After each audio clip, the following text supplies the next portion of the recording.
Hello, life science students, and welcome to another section. We are today discussing our basic systems in the body. We're going to begin with the circulatory system, as we have already done in class.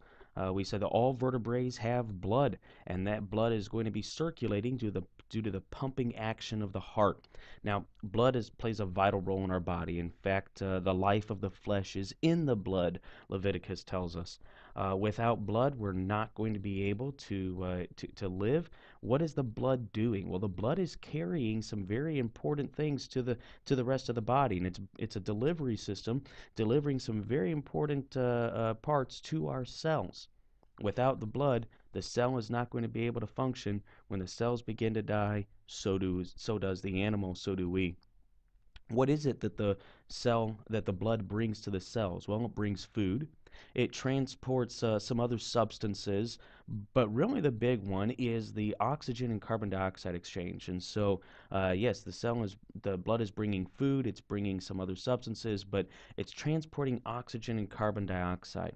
So we get into the circulatory system, and what we see different animals have different types of circulatory systems. And while they look a little bit different, we do recognize that they're also very similar.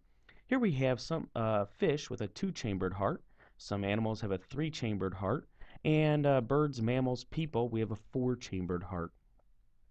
Now, whether you have a two, three, or four-chambered heart, that blood is still performing the same basic function. It's a delivery system transporting primarily our oxygen to the cells, carbon dioxide away from the cells. So the heart, what it's doing is it's pumping that blood somewhere, whether it be gills or whether it be lungs, it's pumping that blood somewhere where that blood can pick up oxygen. Once that blood has picked up oxygen, it can carry that blood to different areas of the body where the cells use that oxygen, the cells use that food, and those other substances in order to be able to perform cellular respiration. From there, then the blood comes back to the heart where it is pumped to the area of oxygenation, again, either the lungs or the gills. So our circulatory system is vital. Now, the fish, again, the two-chambered heart, birds, mammals, people, the four-chambered heart, and others have this three-chambered heart. Um,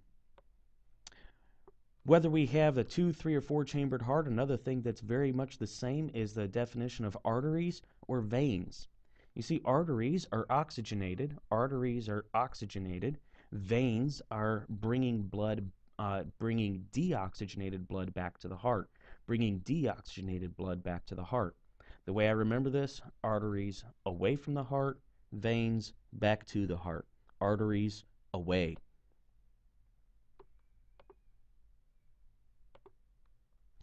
Let's go ahead and go on to our next slide.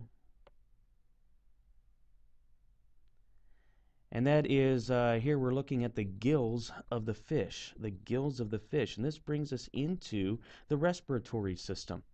The respiratory system. Now, we know that we need the blood to carry the oxygen to the body, but where does the blood get that oxygen?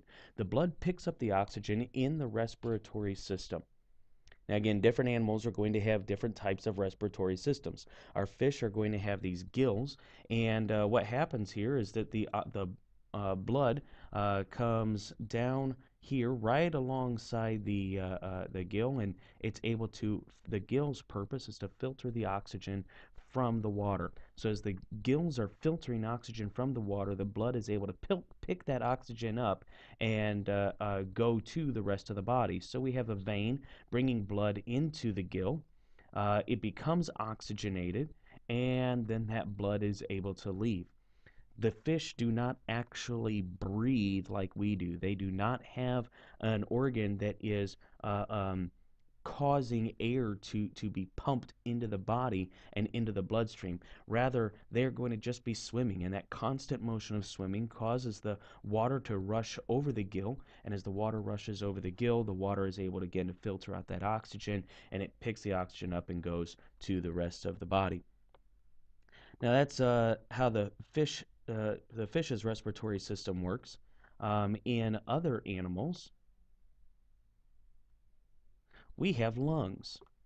Now these lungs are going to work as the lungs contract and as the lungs expand, as they open and close, they are forcing air in and out of the lungs. Here in the lungs, we see all these little tiny capillaries. We see all these really, really super thin blood vessels that are called capillaries. And as these capillaries are right near the surface of the lung, the capillaries bring this blood through.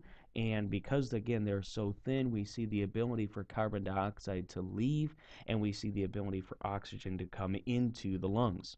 If you don't have any lungs at all, you're not going to be able to function. Now, if somebody gets cancer of the lung, or they get a punctured lung or something along that line, it is possible to remove a portion of a lung, but and you'll still be able to live, but you're not going to have what we call a good wind. You're not going to be able to run long distances. You are going to have to be careful to make sure that you're not doing anything that causes your body to use a ton of oxygen real quick. So we have our respiratory system. Respiratory system. One thing that helps our respiratory system is the diaphragm. Picture, if you would, here we have a jar, and in this jar is all corked up, so the only air coming in and out of this jar is through this little tube. The little tube comes down and it's tied to a couple of balloons. Underneath the balloon, we have a membrane, and somebody's going to pull on the string here. When they pull on the string, it causes the diaphragm, we'll call it, to come down. Now, because this is a vacuum, the only way this can come, when this comes down, when this membrane comes down, air has to replace it. Well, the only place for that air to go is into these balloons, and so the balloons swell up. If we were to let go of the string and allow this diaphragm, or allow this membrane to go back up, the air is going to be forced out.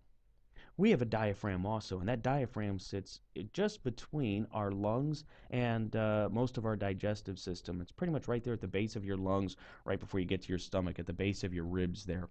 And what your diaphragm does, your diaphragm is a muscle, and it's going to be pulling down, and that pulling down, again, just like this, that flexing of the diaphragm is going to cause air to swell down inside of your lungs.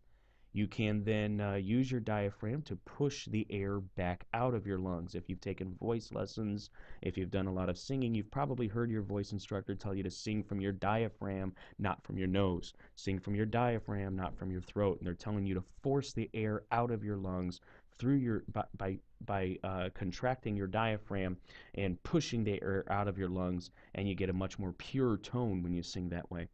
So we have our respiratory system. The respiratory system, we have our lungs, pictured by these balloons. We have our diaphragm, and our diaphragm is working to help the lungs contract and expand.